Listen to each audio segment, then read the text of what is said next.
ഒന്ന് കരമുയർത്തി പറഞ്ഞേ ഹല്ലേലൂയ.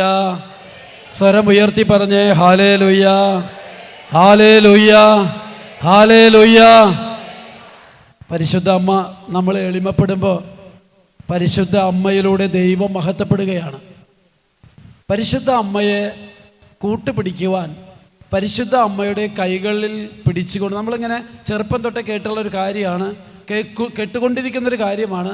പരിശുദ്ധ അമ്മയുടെ കരം പിടിച്ചാൽ മതി, പരിശുദ്ധ അമ്മ ബാക്കിയുള്ള എല്ലാ കാര്യങ്ങളും നോക്കിക്കൊള്ളും. അപ്പം ഈ പരിശുദ്ധ അമ്മയുടെ കരം കുറേ കാലമായി പിടിക്കുന്നു നമ്മൾ, എന്നിട്ട് ഒന്നും നോക്കുന്നില്ല, ഒന്നും കിട്ടുന്നില്ല, ഒരു അനുഭവം ഇല്ലല്ലോ. എന്തുകൊണ്ടത്? പരിശുദ്ധ അമ്മയുടെ കരം പിടിച്ചാൽ പരിശുദ്ധ അമ്മ നമുക്ക് ആവശ്യമുള്ളത് വാങ്ങിച്ച് തരുമെന്ന് വർഷങ്ങളായി കേട്ടുകൊണ്ടിരിക്കുന്ന കാര്യമാണ്. എന്തുകൊണ്ടാണ്? പരിശുദ്ധ അമ്മയുടെ കരം ഞങ്ങൾ വർഷങ്ങളായി പിടിച്ചുകൊണ്ടിരിക്കുന്നു, ഞങ്ങൾക്കൊന്നും കിട്ടുന്നില്ലല്ലോ, ഒരു അനുഭവം ഇല്ലല്ലോ. അങ്ങനെ വല്ലവരും ഉണ്ടോ ഇവിടെ? പരിശുദ്ധ അമ്മയുടെ കരം പിടിക്കാൻ പറഞ്ഞിട്ട് കരം പിടിച്ച് നടക്കുന്നു, ജപമാല ചൊല്ലുന്നു, പരിശുദ്ധ അമ്മയോട് ചേർന്ന് പ്രാർത്ഥിക്കുന്നു, പരിശുദ്ധ അമ്മയുടെ സ്തോത്രഗീതം പാടുന്നു, പരിശുദ്ധ അമ്മയോട് ചേർന്ന് എപ്പോഴും പ്രാർത്ഥിക്കുന്നു, പക്ഷേ ഒന്നും അങ്ങോട്ട് ആവുന്നില്ല. എന്തുകൊണ്ടാണ്? ഞാനിങ്ങനെ ഇതിനെക്കുറിച്ച് ആലോചിച്ച് ചിന്തിച്ചുകൊണ്ടിരിക്കുമ്പോൾ, ഇപ്പോഴല്ല കുറച്ച് മുമ്പേ ഞാനിങ്ങനെ ഇതിനെക്കുറിച്ച് ചിന്തിക്കാറുണ്ടായിരുന്നു. അപ്പോൾ എനിക്ക് പരിശുദ്ധ അമ്മ പഠിപ്പിച്ചു തന്നൊരു കാര്യം ഇതാണ്: 3 കാര്യങ്ങൾ ശ്രദ്ധിച്ചാലാണ് പരിശുദ്ധ അമ്മയുടെ കൈ പിടിക്കുമ്പോൾ പരിശുദ്ധ അമ്മയിൽ നിന്നും ഈശോ ഒഴുക്കുന്ന കൃപ നമ്മളിലേക്ക് ഒഴുകുകയുള്ളൂ എന്ന് പരിശുദ്ധാത്മാവ് എന്നെ പഠിപ്പിച്ചു. അതായത് പരിശുദ്ധ അമ്മയുടെ കൈ പിടിച്ചാൽ ഈശോയിൽ നിന്നും പരിശുദ്ധ അമ്മ വഴി ഒഴുകുന്ന കൃപ നമ്മളിലേക്ക് ഒഴുകി വരണമെങ്കിൽ 3 കാര്യങ്ങളിൽ നമ്മൾ ശ്രദ്ധിക്കണമെന്നാണ് പരിശുദ്ധാത്മാവ് എന്നെ പഠിപ്പിച്ചത്. ഞാനത് പൂർണ്ണമായി വിജയിച്ചിട്ടൊന്നുമില്ല. ചില സമയങ്ങളിൽ വിജയിക്കാറുണ്ട്, ചില സമയങ്ങളിൽ പരാജയപ്പെടാറുണ്ട്. അതിൻ്റെ ഒന്നാമത്തെ കാര്യം, പരിശുദ്ധ അമ്മ ജീവിതത്തിൽ നമുക്ക് കാണിച്ചു തന്ന അതിയായ എളിമയാണ് അതിൻ്റെ ഏറ്റവും വലിയ ഉദാഹരണം. ദൈവം വെറുക്കുന്ന ഏറ്റവും വലിയ പാപം ഏതാണെന്ന് ആർക്കെങ്കിലും ഉറക്കെ പറയാൻ പറ്റുമോ? ദൈവം വെറുക്കുന്ന ഏറ്റവും വലിയ പാപം ഏതാണെന്ന്? ആരാത് പറഞ്ഞത്? ഒന്ന് കൈപൊക്കിയേ. Praise the Lord. ഒന്ന് കയ്യടിക്ക്. നമ്മളൊക്കെ വിചാരിക്കും ദൈവം വെറുക്കുന്ന ഏറ്റവും വലിയ പാപം വ്യഭിചാരമാണ്. വ്യഭിചാരം മോശമൊന്നല്ല, മോഷണമാണ്, കൊലപാതകമാണ്. ഇതൊക്കെയാണ് ദൈവം വെറുക്കുന്ന വലിയ പാപമെങ്കിലും അതിനെ വെല്ലുന്ന വലിയൊരു പാപത്തിന്റെ പേരാണ് അഹങ്കാരം. കരമുയർത്തി പറ ഹല്ലേലൂയ. ദൈവമായ കർത്താവേ, പരിശുദ്ധ അമ്മ വഴി ഞങ്ങളിൽ നിന്നും അഹങ്കാരത്തിൻ്റെ ദുഷ്ടവിത്തുകളെ പറിച്ച് കളയാൻ ഞങ്ങളെ സഹായിക്കണമേ. അപ്പം ദൈവം വെറുക്കുന്ന ഏറ്റവും വലിയ പാപമാണ് അഹങ്കാരം.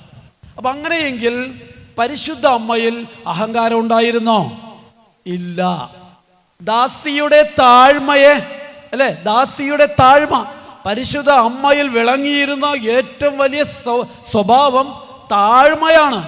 നിങ്ങൾക്കറിയോ, അഹങ്കരിക്കാൻ ഒരുപാട് മാർഗങ്ങൾ, ഒരുപാട് കാരണങ്ങൾ മറിയത്തിനുണ്ടായിരുന്നു അഹങ്കരിക്കാൻ. കാരണം ഈ ഭൂമുഖത്ത് ജനിച്ച് വീണ പെൺകുട്ടികളിൽ ഏറ്റവും സുന്ദരിയായിരുന്നു പരിശുദ്ധ അമ്മ. സുന്ദരി എന്ന് പറഞ്ഞാൽ വർണ്ണിക്കാൻ വാക്കുകളില്ല. യഹൂദ പണ്ഡിതന്മാരായ ജോസഫീസ്, ഒക്ടാവിയൻ പോലുള്ള പണ്ഡിതന്മാർ പറഞ്ഞു വെച്ചിരിക്കുന്നത്, എഴുതി വെച്ചിരിക്കുന്നത് ഇങ്ങനെയാണ്: ഭൂമുഖത്ത് ഞങ്ങൾ കണ്ടതിൽ, ഞങ്ങൾ കേട്ടതിൽ, ഞങ്ങൾ പഠിച്ചതിൽ ഇത്രയ്ക്ക് സുന്ദരിയായ ഒരു പെൺകുട്ടി ഭൂമുഖത്ത് ജനിച്ചിട്ടില്ല. കരമുയർത്തി പറ ഹല്ലേലൂയ.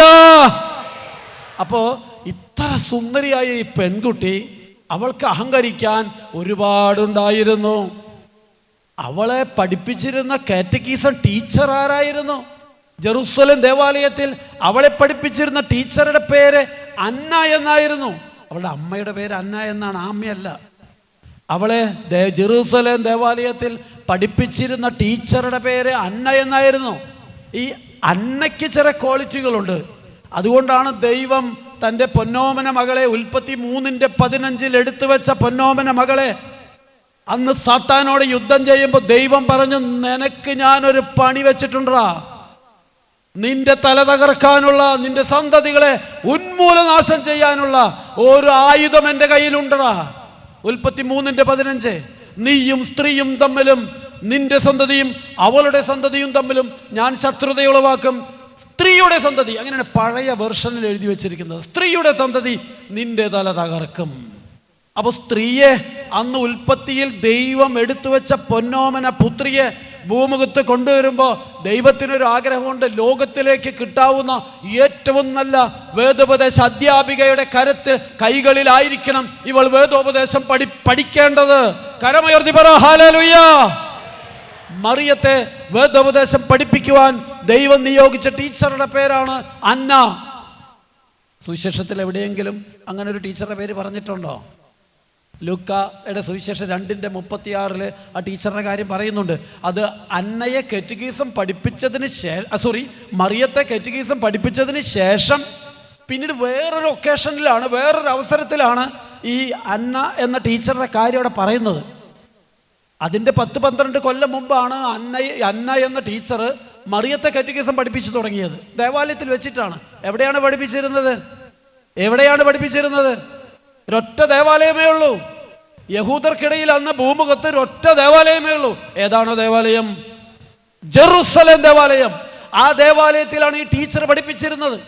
അങ്ങനെ 12 വർഷം മുമ്പ് ടീച്ചറെ പഠിപ്പിച്ച് അവസാനം ഈ കുട്ടി സ്റ്റുഡന്റ് മറിയം ഗർഭിണിയായി.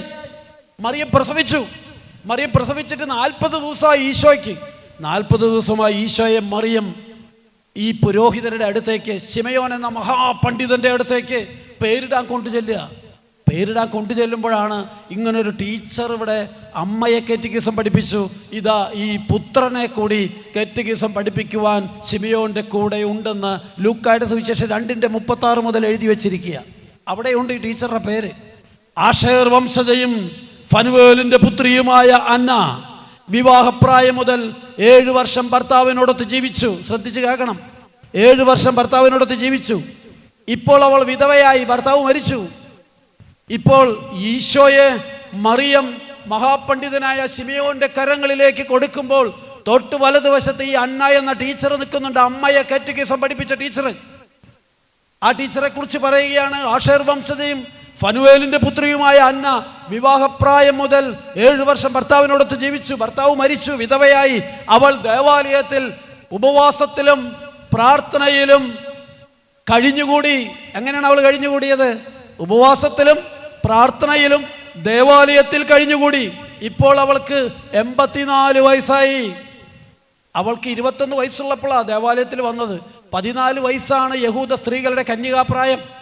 മറിയവും ഏകദേശം 14-15 വയസ്സിനിടയിലാണ് വിവാഹ നിശ്ചയം നടത്തിയതെന്ന് ചരിത്രകാരന്മാർ പറയുന്നു. അപ്പോൾ 14 വയസ്സാണ് യഹൂദ സ്ത്രീകളുടെ കന്യകാപ്രായം. ഇപ്പം ആരും 14 വയസ്സ് കെട്ടിച്ചു കൊടുക്കരുത് കേട്ടോ. പോക്സോ കേസ് എടുക്കും കെട്ടിയ ചക്കനെതിരെ. അപ്പം അന്ന് കന്യകാപ്രായം അതാണ്. ആ സമയത്ത് അന്ന വിവാഹം കഴിച്ചു. 7 വർഷം ഭർത്താവിനോട് ജീവിച്ചു. 7 വർഷം കഴിഞ്ഞ് ഭർത്താവ് മരിച്ചു. അവൾ ഭർത്താവിൻ്റെ വീട്ടിൽ നിന്ന് ദേവാലയത്തിലേക്ക്, ജെറുസലേം ദേവാലയത്തിലേക്ക് കടന്ന് ഇവിടെ 2 കാര്യം ചെയ്ത്, പ്രാർത്ഥനയിലും ഉപവാസത്തിലും അവിടെ കഴിഞ്ഞുകൂടി. ഇപ്പോൾ അവൾക്ക് 84 വയസ്സായി. 84 വയസ്സായപ്പോഴാണ് 40 വയസ്സായി ഈശോയെ ശിമിയോൻ കൈകളിൽ മേടിക്കുന്നത്. അത് കണ്ടിട്ടും അന്ന തൊട്ടടുത്ത് നിൽക്കുന്നു. അപ്പോൾ 84 വയസ്സായി. ഇപ്പോൾ 12 വർഷം മുമ്പാണ് 3 വയസ്സുള്ള, അല്ലെങ്കിൽ 11 വർഷം മുമ്പാണ് 3 വയസ്സുള്ള മറിയത്തെ അന്നയും ജോവാക്കിമും, മറിയത്തിൻ്റെ മാതാപിതാക്കൾ, ഇതേ ദേവാലയത്തിലേക്ക് കാഴ്ചവെക്കുന്നത്. അപ്പം ഈശോയെ കൊണ്ടുവരുന്നതിന് ഏകദേശം 11-ലധികം വർഷം മുമ്പാണ് അന്നയും ജോവാക്കിമും മറിയത്തെ, 3 വയസ്സുള്ള മറിയം എന്ന പെൺകുട്ടിയെ ദേവാലയത്തിലേക്ക് പുരോഹിതന്മാരുടെ കൈകളിലേക്ക് കാഴ്ചവെക്കുന്നത്.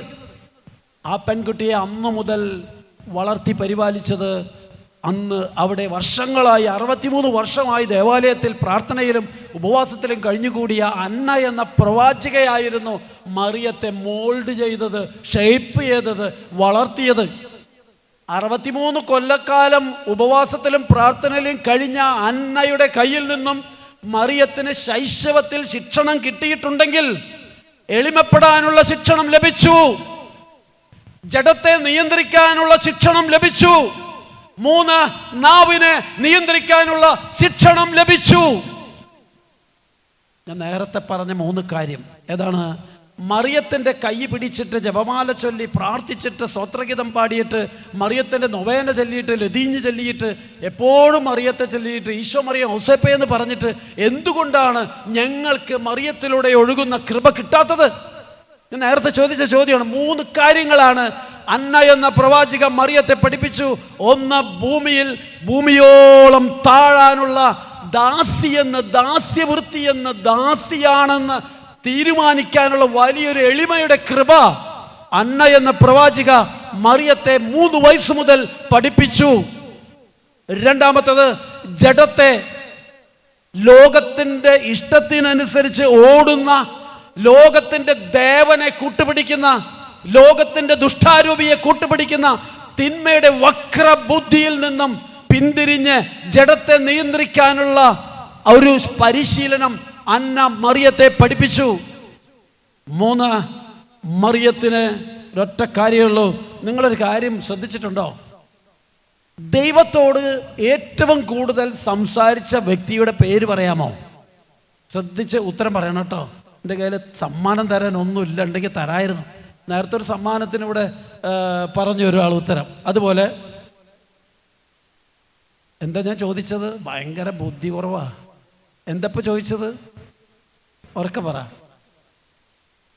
ദൈവത്തോട് മറന്നുപോയത്. ദൈവത്തോട് ഏറ്റവും കൂടുതൽ സംസാരിച്ച ഒരു വ്യക്തിയുടെ പേര് സുവിശേഷത്തിന് പറയാൻ പറ്റുമോ? ആലോചിച്ചിട്ട് വേഗം പറ. ദൈവത്തോട് ഏറ്റവും കൂടുതൽ സംസാരിച്ച വ്യക്തിയുടെ പേര്. അടുത്ത ചോദ്യം, രണ്ടിനും ഉത്തരം പറയാം. ദൈവത്തോട് ഒന്നും മിണ്ടാത്ത ഒരു വ്യക്തിയുടെ പേര്. സുവിശേഷത്തിൽ നിന്ന് ദൈവത്തോട് ഒന്നും മിണ്ടാത്ത ഒരു വ്യക്തിയുടെ പേര്. യൗസപിതാവ് കരമുയർത്തി പറ ഹല്ലേലൂയ. ദൈവത്തോട് ഒരു അക്ഷരം മിണ്ടാത്ത മനുഷ്യന്റെ പേരാണ് യൗസപ്പ്.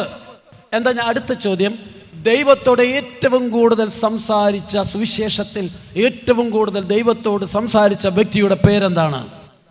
ഉറക്കെ പറയണം, കേൾക്കാനില്ല. മറിയം. കാരണം എല്ലാറ്റിനും മറിയത്തിന് സംശയമാണ്, എല്ലാറ്റിനും സംശയമാണ്. ദൂതൻ അടുത്ത് വന്നപ്പോൾ തുടങ്ങി സംശയങ്ങളുടെ കോലാഹലം. എന്താ ഈ പറയണത്? ഞാൻ പുരുഷൻ അറിയുന്നില്ല, എന്തുട്ട് ഇടപാടായി പറയണത്? അവിടെ അങ്ങോട്ട് തുടങ്ങി മറിയം സംസാരം ഈശോയോട്. എത്ര നേരം സംസാരിച്ചത്. അവസാന ഘട്ടങ്ങളിലാണ് കുരിശിൻ ചുവട്ടിലൊക്കെ വെച്ചിട്ട് ചില സംശയങ്ങൾ വരുന്നുണ്ട് മറിയത്തിന്. കാനായിലെ കല്യാണ വിരുന്നിന് ഈശോയോട് ചോദിച്ചു, ഈശോ ദൈവമല്ലേ, ഈശോയോട് ചോദിച്ചു, ഇവിടെ വീഞ്ഞില്ലടാ മോനെ, നീ എന്തെങ്കിലും ഒന്ന് ഇടപെട്. അപ്പൊ മോൻ അമ്മോട് പറയാം, അമ്മ എന്ത് വർത്താനായി പറയണത് അല്ലേ? ഈശോ തിരിച്ചു ചോദിക്കുന്നുണ്ട്. അങ്ങനെ ഓരോ ഘട്ടങ്ങളിലും ഒരുപാട് കാര്യം. ഞാനത് പറയുന്നത് അത് മാത്രം പറഞ്ഞ സമയം എൻ്റെ തീരും, അതുകൊണ്ട് ഞാനത് പറയുന്നില്ല. ഒരുപാട് സമയങ്ങളിൽ മറിയം ദൈവത്തോട് സംസാരിക്കുന്നുണ്ട്. ദൈവത്തോട് ഇങ്ങനെ അമിതമായി സംസാരിച്ചത് കൊണ്ട് മറിയത്തിന് എന്തെങ്കിലും ദോഷം ഉണ്ടായോ? 2 കാര്യം പറയാനാണ് ഞാനിത് എടുത്തിട്ടത്. മറിയം ഇങ്ങനെ സംസാരിച്ചത് കൊണ്ട് കാരണം എന്താണെന്നോ? മറിയത്തിന് ഒന്നും അറിയില്ല, പാവം പെൺകുട്ടിയാ. 14 വയസ്സ് കഴിഞ്ഞപ്പോൾ വിവാഹം ഉറപ്പിച്ചു, വൈകാതെ ഗർഭിണിയായി, എന്നിട്ട് പ്രസവിച്ചു. 8 പൊട്ടും തിരിയാത്തൊരു പെൺകുട്ടിയാ. അപ്പോൾ ഒരുപാട് സംശയങ്ങൾ ഉണ്ടായിരുന്നു. യൗസഫ് കുറച്ച് സീനിയറാ. അപ്പൊ ഇത് സംസാരിച്ചത് കൊണ്ട് ദൈവകോപം മറിയത്തിനുണ്ടായില്ല. കാരണം എളിമയുടെ തലങ്ങളിൽ നിന്നാണ് മറിയം ഇതൊക്കെ സംസാരിച്ചത്. സ്വർഗത്തിൻ്റെ രഹസ്യം അറിയാൻ വേണ്ടിയാണ് ഇതൊക്കെ ചോദിച്ചത്. അതായത് സ്വർഗത്തിൻ്റെ രഹസ്യം നടപ്പിലാവാൻ വേണ്ടിയാണ്, സ്വർഗീയ രഹസ്യങ്ങളോട് ചേർന്നാണ് മറിയം ഇതൊക്കെ സംസാരിച്ചത്. അപ്പം അതുകൊണ്ട് ദൈവത്തിന് ഒരു വിഷമം ഉണ്ടായില്ല.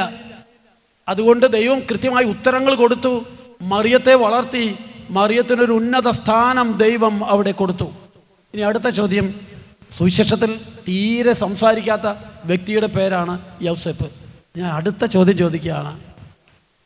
സുവിശേഷത്തിൽ അല്ലെങ്കിൽ പ്രവാചകന്മാരുടെ കാര്യം മാറ്റി നിർത്തിയാൽ മൊത്തം വിശുദ്ധ ഗ്രന്ഥത്തിൽ ദൈവം ഏറ്റവും കൂടുതൽ സംസാരിച്ച വ്യക്തിയുടെ പേരെന്താണ്? പ്രവാചകന്മാരെ മാറ്റി നിർത്തിയാൽ ദൈവം ബൈബിളിൽ ഏറ്റവും കൂടുതൽ സംസാരിച്ച, ദൈവം ഇങ്ങോട്ട് സംസാരിച്ച, അങ്ങോട്ടല്ല, ദൈവം ഇങ്ങോട്ട് സംസാരിച്ച ഒരു വ്യക്തിയുടെ പേര് പറയാമോ? ബൈബിളിൽ പ്രവാചകന്മാരെ മാറ്റി നിർത്തുക. പ്രവാചകന്മാരോട് എപ്പോഴും ഇങ്ങനെ ദൈവം പല തരത്തിലും സംസാരിച്ചിട്ടുണ്ട്. മോശയോടും യെശയ്യായോടും ജെറമിയായോടും ദാനിയേലിനോടൊക്കെ. അതങ്ങോട്ട് മാറ്റി നിർത്തിയാൽ വിശുദ്ധ ഗ്രന്ഥത്തിൽ ദൈവം ഒരുപാട് സമയങ്ങളിൽ വലിയ വലിയ കാര്യങ്ങൾ പറഞ്ഞു കൊടുത്ത ഒരു മനുഷ്യനുണ്ട്. ഉറക്കെ പറയണം, ഒരുപാട് കാര്യങ്ങൾ ദൈവം പറഞ്ഞു കൊടുത്തു. ഈ മനുഷ്യന്റെ ഹൃദയത്തിൽ സംശയം ഉണ്ടാവാൻ തുടങ്ങുമ്പോഴേക്കും ദൈവം അതിന് മറുപടി കൊടുത്തു. കൃത്യമായ ഇടവേളകളിൽ ഇങ്ങനെ ദൈവം സംസാരിച്ച് സംസാരിച്ച് സംസാരിച്ച് സംസാരിച്ച് ആ കാര്യങ്ങൾ അങ്ങോട്ട് വിജയിക്കുകയാണ്. ആരാണ് എന്തെങ്കിലും ഉറക്കെ പറയണം. വിശുദ്ധ യോസേപ്പ് പിതാവ് 4 സ്വപ്ന. ഈ സ്വപ്നമൊക്കെ കാണുമ്പോൾ സംസാരിക്കണമെങ്കിൽ എനിക്ക് നല്ല ഉറക്കമുള്ള ആളാ. ഇന്ന് വരെ ദൈവം സ്വപ്നത്തിൽ എന്നോട് സംസാരിച്ചിട്ടില്ല.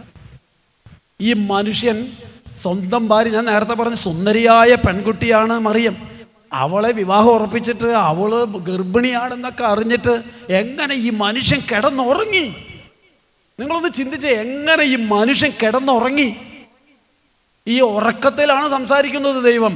ഈ ഉറക്കം എന്ന് പറഞ്ഞാൽ വെറുതെ ഒന്ന് കണ്ണടച്ചിട്ട് ഇങ്ങനെ മയങ്ങിയിട്ട് കിടക്കുമ്പോഴല്ല. ഡീപ്പ് സ്ലീപ്പ് എന്നാ പറയുന്നത്. ഡീപ്പ് സ്ലീപ്പ്, അതായത് ആഴത്തിലുള്ള ഉറക്കം.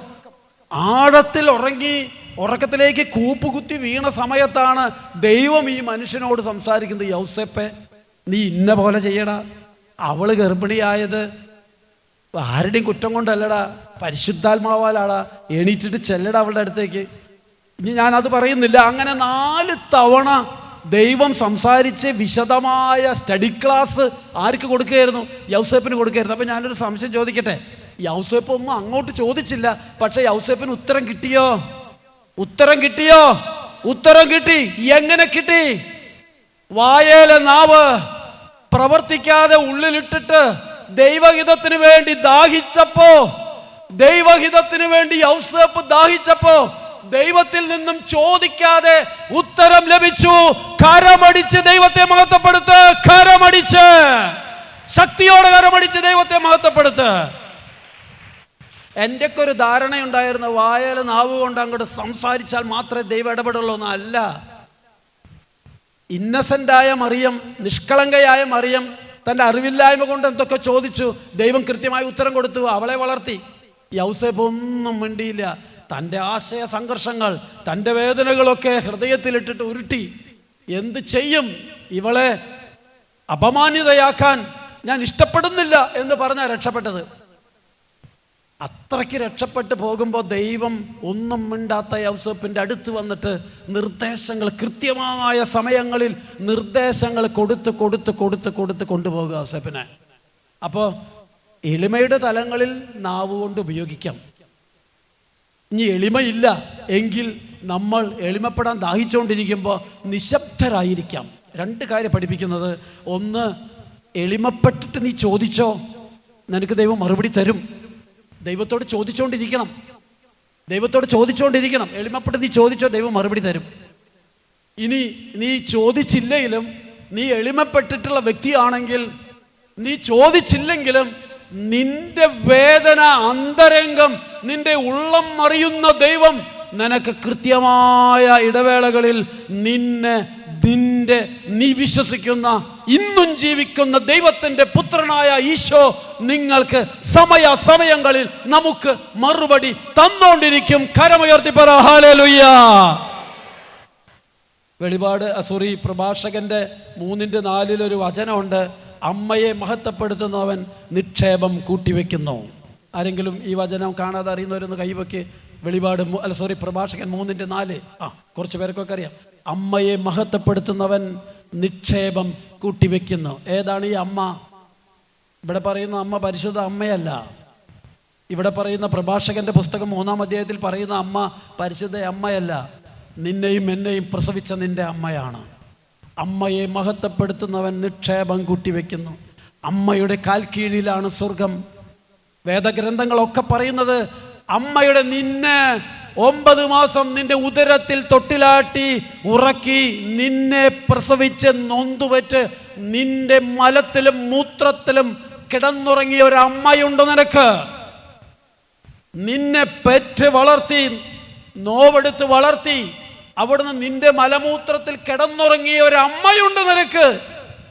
അമ്മയെ മഹത്വപ്പെടുത്തുന്നവൻ നിക്ഷേപം കൂട്ടിവെക്കുന്നു. അമ്മയെ വേദനിപ്പിക്കുന്നവൻ എന്താണ് കൂട്ടിവെക്കുക എന്ന് ഈ വേളയിൽ ഞാൻ പറയുന്നില്ല. അമ്മയെ മഹത്വപ്പെടുത്തണം. അമ്മയെ വേദനിപ്പിക്കാതെ ഇരിക്കുക എന്ന് മാത്രമല്ല, ഞാൻ അമ്മയെ വേദനിപ്പിക്കുകയൊന്നുമില്ല, അതല്ല വേണ്ടത്. അമ്മയെ വേദനിപ്പിക്കാതിരിക്കുകയല്ല, അമ്മയെ മഹത്വപ്പെടുത്തണം. അമ്മയെ മഹത്വപ്പെടുത്തണം. അമ്മയെ മഹത്വപ്പെടുത്തുന്നവൻ നിക്ഷേപം കൂട്ടിവെക്കുന്നു. ഞാനൊരു കാര്യം ചോദിക്കട്ടെ, ഇത് പറഞ്ഞിട്ട് പരിശുദ്ധ അമ്മ പ്രസവിച്ച മകന്റെ പേരെന്താ? പരിശുദ്ധ അമ്മ പ്രസവിച്ച മകന്റെ പേരെന്താ? യേശുക്രിസ്തു. യേശുക്രിസ്തുവിനെ തൻ്റെ അമ്മയെ മഹത്വപ്പെടുത്തുമോ? യേശുക്രിസ്തു മറിയത്തെ മഹത്വപ്പെടുത്തുകയാണോ ചെയ്യുക? അപമാനിക്കുകയാണോ ചെയ്യുക? നിങ്ങൾ പറ. അപമാനിക്കുകയാണോ മഹത്വപ്പെടുത്തുകയാണോ ഈശോ ചെയ്യുക? അതുകൊണ്ടാ മഹത്വത്തിൻ്റെ നാലാമത്തെ രഹസ്യം. എന്താണ് മഹത്വത്തിൻ്റെ നാലാമത്തെ രഹസ്യം? പരിശുദ്ധ കന്യാമറിയം ഇഹലോക ജീവിതം അവസാനിപ്പിച്ചതിന് ശേഷം സ്വർഗാരോപണം ചെയ്തു. സ്വർഗത്തിലേക്ക് മാലാഖമാർ എടുത്തുകൊണ്ട് പോയി. ത്രിയേക ദൈവത്തിൻ്റെ പദ്ധതിയാത് അമ്മയെ കൊണ്ടുപോകുന്നത്. എന്തിനാത്? അമ്മയെ മഹത്വപ്പെടുത്തുവാനാ. അമ്മയെ മഹത്വപ്പെടുത്തുവാൻ അവിടെ കൊണ്ടുപോയിട്ട് മഹത്വത്തിൻ്റെ അഞ്ചാമത്തെ രഹസ്യം എന്താ സഭ പഠിപ്പിക്കുന്നത്? വെറുതെ കൊണ്ട് ഇരുത്താണോ ചെയ്തത്? അഞ്ചാമത്തെ രഹസ്യത്തിൽ എന്താ പറയുന്നത്? പരിശുദ്ധ കന്യാമറിയം സ്വർഗ ഭൂലോകങ്ങളുടെ രാജ്ഞിയായി ഉയർത്തപ്പെട്ടു. കരമടിച്ച് ദൈവത്തെ മഹത്വപ്പെടുത്ത്. കരമടിച്ച് പരിശുദ്ധ അമ്മയെ ത്രിയേക ദൈവം തൻ്റെ കുമാരനായ യേശുക്രിസ്തുവിൻ്റെ നേതൃത്വത്തിൽ അമ്മയെ മഹത്വപ്പെടുത്താൻ വേണ്ടി സ്വർഗത്തിലേക്ക് കൊണ്ടുപോയി. അവിടെ ചെന്ന് ത്രിലോക രാജാവ് എഴുന്നള്ളി വരുന്ന സിംഹാസനത്തിൽ മറിയത്തെ കൊണ്ടങ്ങ് ഇരുത്തിയിട്ട് പറഞ്ഞു, ത്രിലോക രാജ്യത്തിൻ്റെ കിരീടം ഈ അമ്മയുടെ ശിരസിൽ അങ്ങോട്ട് എടുത്തു വെച്ചു. സ്വർഗം മനുഷ്യനെ പഠിപ്പിക്കുന്ന ഒരു പാഠമുണ്ട്. ദൈവം തൻ്റെ പുത്രൻ അമ്മയെ മഹത്വപ്പെടുത്തുന്ന അത്ഭുതകരമായ ഇടപെടലുകളാണ് മറിയത്തിൻ്റെ 4ഉം 5ഉം രഹസ്യങ്ങളിൽ പരിശുദ്ധ ജപമാലയിലൂടെ ഞാനും നിങ്ങളും പ്രാർത്ഥിക്കുന്നതും പഠിപ്പിക്കുന്നതും. അപ്പോൾ ദൈവപുത്രൻ തൻ്റെ അമ്മയെ മഹത്വപ്പെടുത്തിയെങ്കിൽ ഞാനും നിങ്ങളും ആരെ മഹത്വപ്പെടുത്തണം? അമ്മയെ മഹത്വപ്പെടുത്തണം. ഞാൻ വീണ്ടും ആദ്യത്തിലേക്ക് പോവുക. അപ്പം നമ്മൾ പരിശുദ്ധ അമ്മയുടെ കൈ പിടിച്ച് നടക്കണമെന്ന് ആഗ്രഹിക്കുന്നവരെ 3 കാര്യങ്ങൾ ശ്രദ്ധിക്കണം. ഒന്ന്, നമ്മുടെ എളിമപ്പെടാൻ പഠിക്കണം. ദൈവം ഏറ്റവും കൂടുതൽ വെറുക്കുന്ന പാപത്തിൻ്റെ പേരെന്താണ്? അഹങ്കാരം. അപ്പോൾ ആ അഹങ്കാരം എന്നിലുണ്ടോ എന്ന് പഠിച്ച് ഞാൻ എളിമപ്പെടാനുള്ള പ്രാക്ടീസ് ചെയ്യണം. എളിമപ്പെടണം. എല്ലാറ്റിനും മറുപടി കൊടുക്കരുത്. ലോകത്തെ നമ്മുടെ ജീവിതത്തിൽ കാണുന്ന എല്ലാ വിഷമങ്ങൾക്കും മറുപടി കൊടുക്കാൻ നിൽക്കരുത്. അതിനൊക്കെ മറുപടി കൊടുക്കാൻ നിന്നാൽ എളിമപ്പെടാൻ പറ്റില്ല. ഞാനൊരു കാര്യം പറയട്ടെ. വല്ലാണ്ട് എളിമപ്പെട്ട ഒരു പെൺകുട്ടിയുണ്ട്. 3 വയസ്സിൽ മറിയത്തിൻ്റെ കൈ പിടിച്ചതാ. 3 വയസ്സിൽ മറിയത്തിൻ്റെ കൈ പിടിച്ചതാ. ഉത്തരം ഞാനിങ്ങനെ ഓരോ ചോദ്യങ്ങൾ ചോദിക്കും. ഉത്തരം കിട്ടുന്നവർ ഉറക്കെ പറയണം. 3 വയസ്സിൽ മറിയത്തിൻ്റെ കൈ പിടിച്ചു. അല്ല, അടുത്ത ചോദ്യം കേക്ക്. 3 വയസ്സിൽ മറിയത്തിൻ്റെ കൈ പിടിച്ചു. 4 വയസ്സിൽ അമ്മ മരിച്ചു.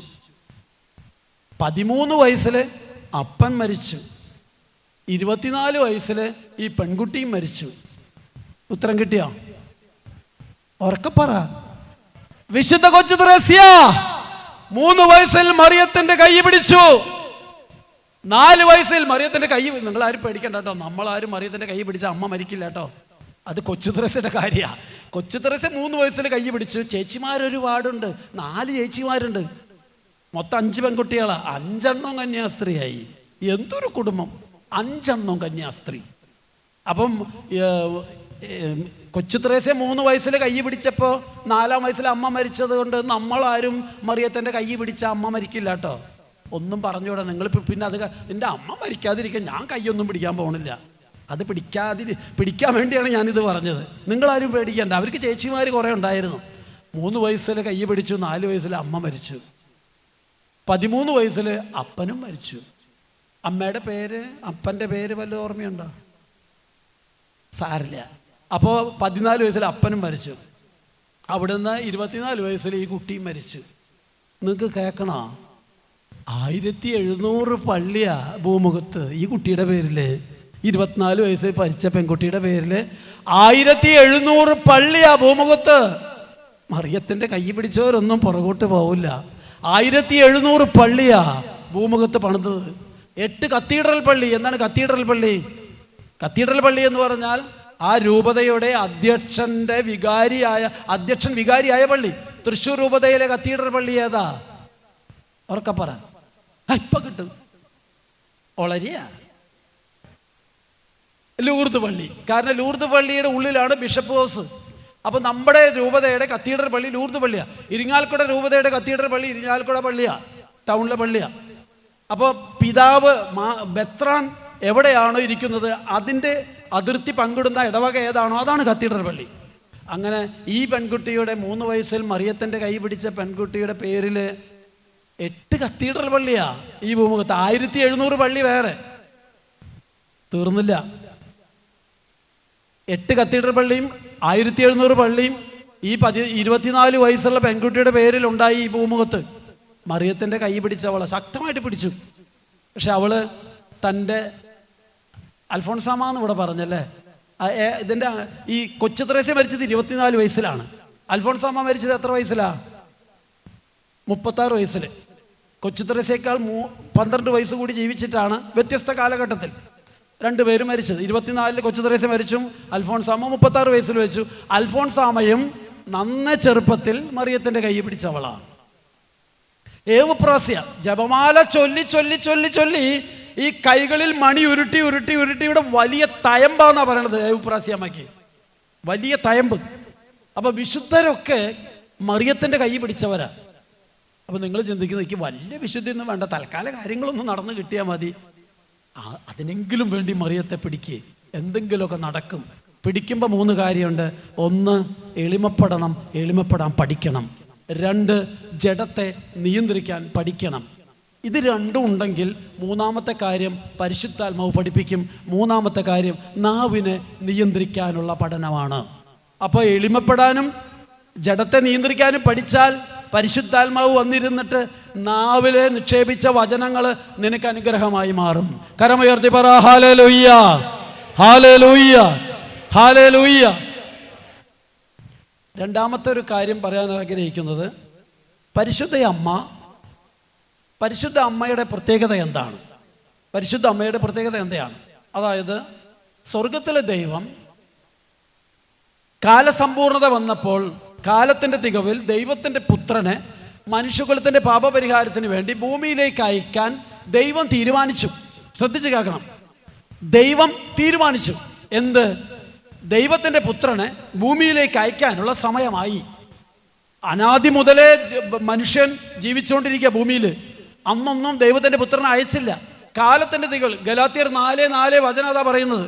കാലസമ്പൂർണത വന്നപ്പോൾ ദൈവം തൻ്റെ പുത്രനെ ഭൂമിയിലേക്ക് അയച്ചു. അവൻ സ്ത്രീയിൽ നിന്നും ജാതനായി. ഉൽപ്പത്തി 3:15 എന്താ പറഞ്ഞത്? നീയും സ്ത്രീയും തമ്മിലും. ഇവിടെ പറയുന്നു, പൗലോസ്ലീഹ പറയുന്നു, കാലസമ്പൂർണത വന്നപ്പോൾ, ഗലാത്യർ 4:4, കാലസമ്പൂർണത വന്നപ്പോൾ ദൈവം തൻ്റെ പുത്രനെ ഭൂമിയിലേക്ക് അയച്ചു. അവൻ സ്ത്രീയിൽ നിന്നും ജാതനായി. ഇത് പറഞ്ഞതുകൊണ്ട് ഒരു കാര്യം കൂടി പറയാണ്, നിങ്ങൾക്ക് അറിയാം പലർക്കും, എങ്കിലും ഞാൻ പറഞ്ഞു പോവാണ്.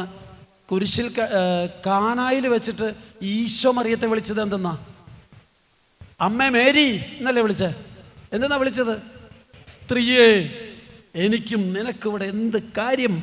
നമ്മുടെ പരിപാടി ഇതല്ലല്ലോ. ഈശോ ലക്ഷ്യം വയ്ക്കുന്നത് കുരിശുമരണമാണ്, ഉത്തരവാദിത്വം നിറവേറ്റാൻ. അപ്പം മറിയത്തോട് ചോദിക്കുക, സ്ത്രീയെ, പിതാവായ ദൈവം അന്ന് ഉൽപ്പത്തിയിൽ ചോദിച്ചു, നീയും സ്ത്രീയും തമ്മിലും. ഈശോ കാനായിൽ വെച്ച് ചോദിച്ചു, സ്ത്രീയെ, അമ്മേ മേരി എന്നൊന്നല്ല ചോദിച്ചത്, സ്ത്രീയെ. എന്താ ഇവരിങ്ങനെ കളിയാക്കുകയാണോ? പിന്നെ യോഹന്നാൻ 19-ാം അധ്യായത്തിൻ്റെ അവസാനം 36-ാം വാക്യത്തിൽ 26-ാം വാക്യത്തിൽ ഇങ്ങനെ പറയുന്നു, സ്ത്രീയെ, സ്ത്രീയെ, ഇതാ പറ, ഇതാ നിന്റെ മകൻ. സ്ത്രീയെ എന്ന് പറഞ്ഞാൽ മകൻ. യോഹന്നാനെ വിളിച്ച്, യോഹന്നാനെ, ഇതാ നിന്റെ അമ്മ.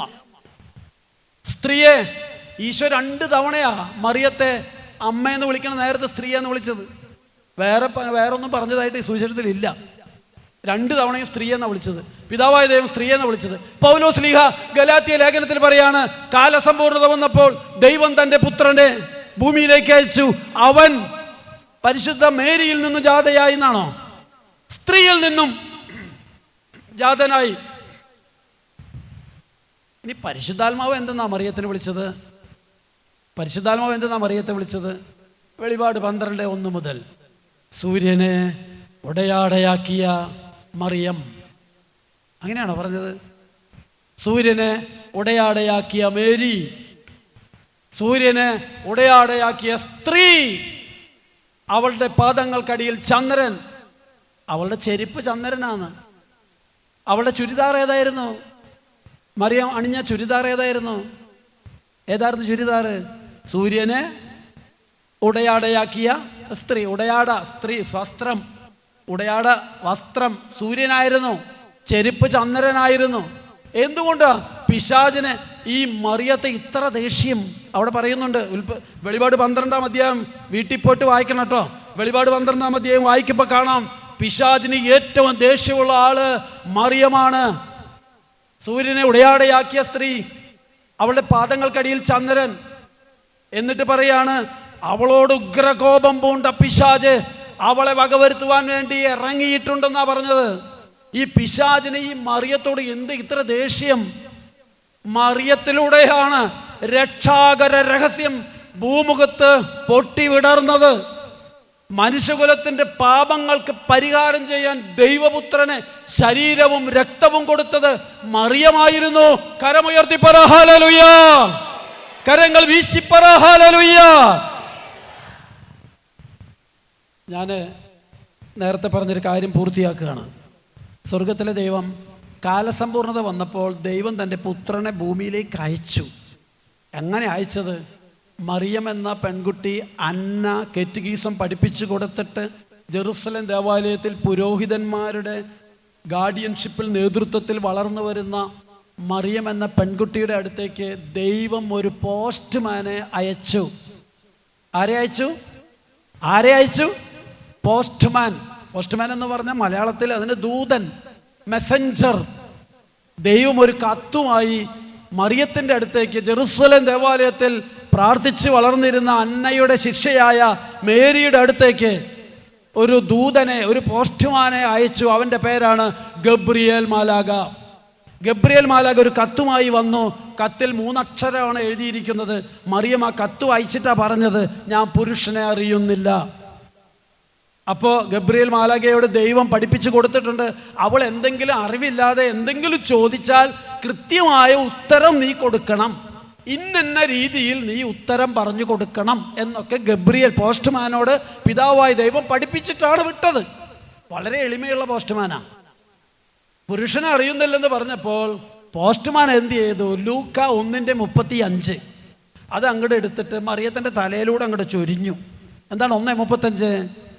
നിങ്ങൾക്കൊക്കെ അറിയാലോ, പരിശുദ്ധാത്മാവ് നിന്റെ മേൽ വരും, അത്യുന്നതന്റെ ശക്തി നിന്റെ മേൽ ആവസിക്കും, ആകയാൽ ജനിക്കാൻ പോകുന്ന ശിശു പരിശുദ്ധൻ ദൈവപുത്രൻ എന്ന് വിളിക്കപ്പെടും.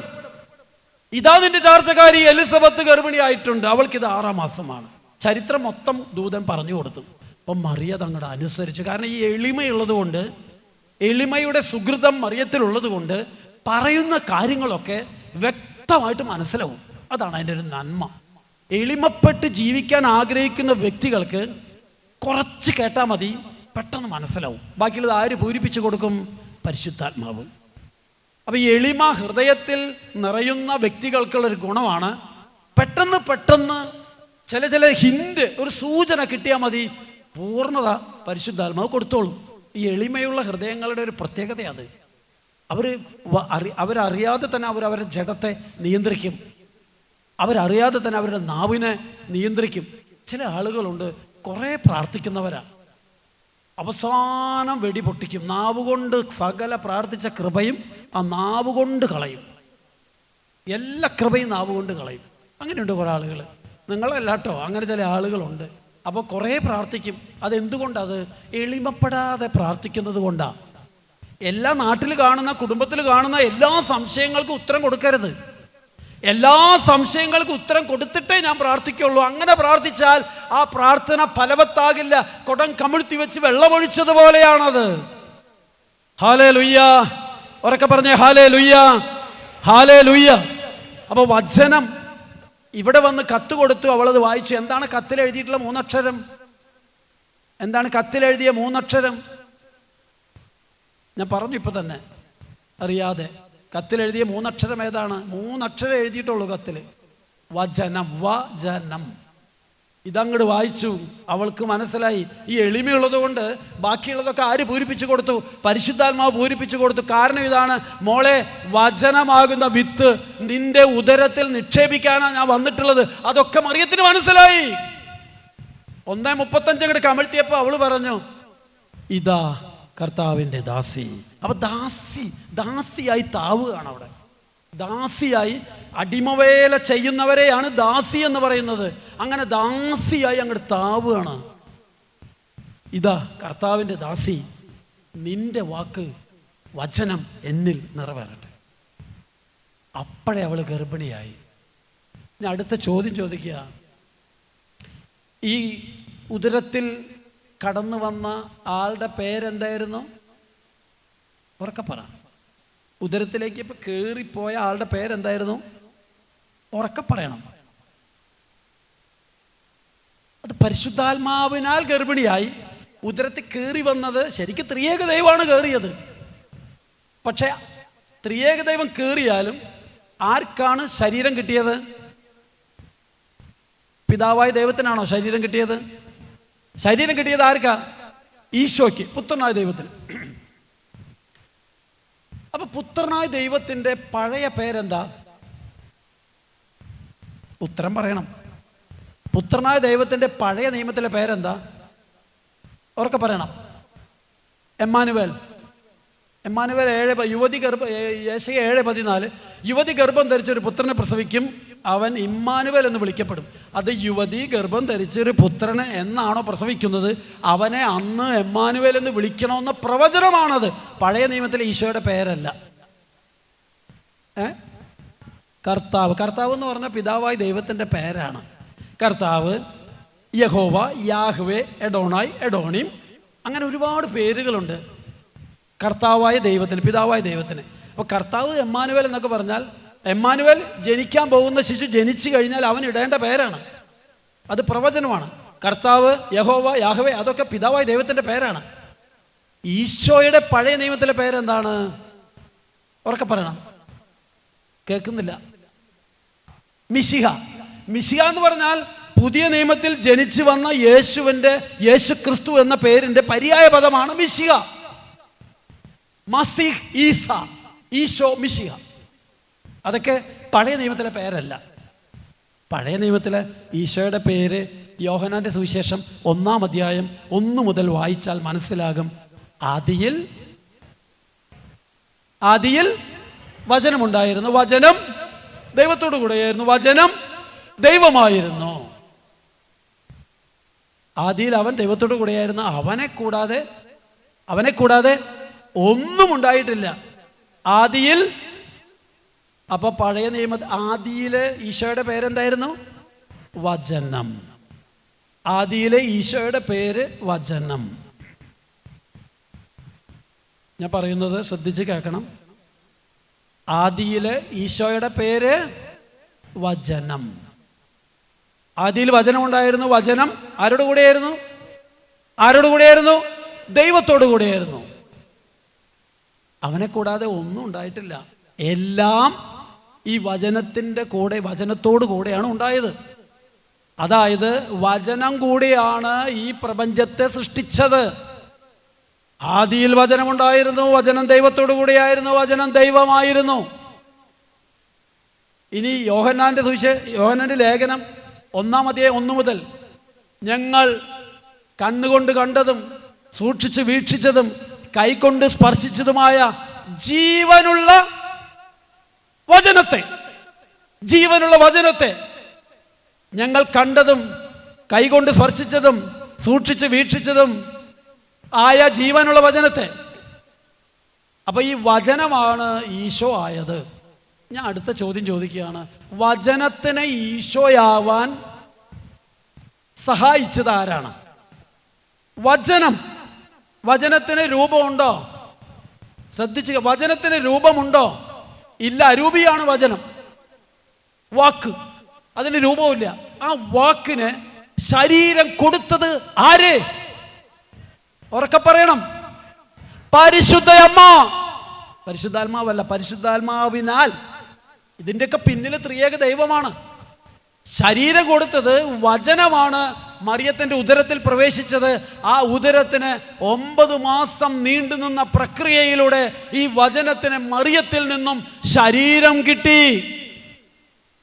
ഈശോയ്ക്ക് വചനമാകുന്ന ഈശോയ്ക്ക് രക്തം കൊടുത്തത് ആരാ? മറിയം. മറിയത്തിൻ്റെ ഉദരത്തിലെ 9 മാസത്തെ വളർച്ചയുടെ കാലഘട്ടത്തിൽ ആ കുഞ്ഞിന്, ആ വചനമാകുന്ന കുഞ്ഞിന് ശരീരം കൊടുത്തു, രക്തം കൊടുത്തു. ജീവശ്വാസം, ദൈവം പരിശുദ്ധാത്മാവിനാൽ നിക്ഷേപിച്ച ജീവശ്വാസം വഴി ശരീരവും രക്തവും കൊടുത്ത് അവിടുന്ന് മറിയം പ്രസവിച്ച് പാലൂട്ടി വളർത്തിയ പുത്രൻ. ഞാനൊരു കാര്യം ചോദിക്കട്ടെ, ഈ